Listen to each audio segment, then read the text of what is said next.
Welcome to Take 5, your 5-minute inspirational message from Solid Rock Drogheda.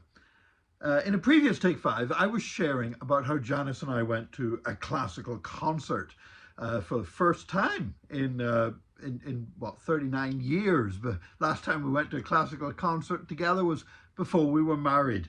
Now, I don't know a lot about classical music. I like music. I can read music. I can play a couple of musical instruments, but I'm not really an expert on classical music. But I found the whole experience absolutely fascinating, watching how the conductor brought in all the different instruments in the orchestra at different times, and how just how together they combined to make this great sound. And I could see that some of the instruments were more involved than others. Like you had the first violinist, and he appeared to be an important guy, almost like an assistant conductor, if you like. And then there were all others that were playing all the different musical instruments. But I noticed that some of them were able to take rests and let some of the other musicians carry the music for a while, and then they would come back in again. At one point, the two French horn players, I noticed them pulling a section of their horns out and basically getting rid of all the spittle that had collected inside them, which does tend to happen with brass instruments a little bit. And then they were able to put it back together again, be ready to come in again when they were supposed to.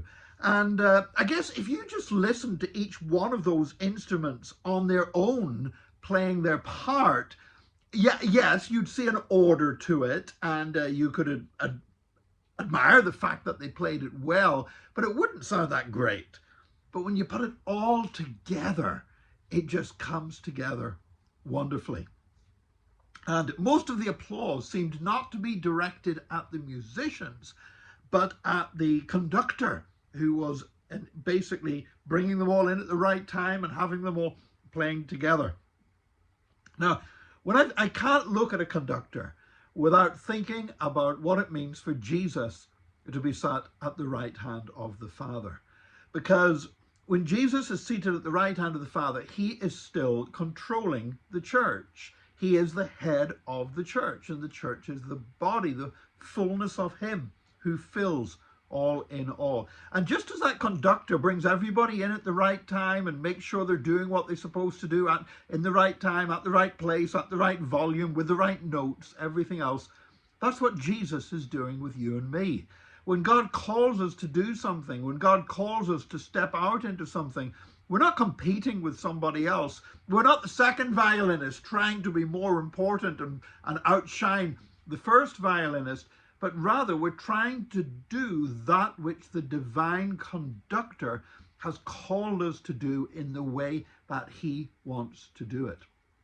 And when the church does that, when all the different parts of the church come together and all the different ministries and everything else, then you get this amazing beauty, because like I say, the classical music, don't understand it that well, but I was able, and I, sometimes they have different movements. I didn't know if we were in the second movement or the third movement, and I'm reading the notes in the program, and I'm none the wiser. I mean, it's talking about the language it's using, I just don't recognize any of it. I don't know where I am in the program, but I know when I just sat back, closed my eyes, and let the music wash over me, it really was beautiful.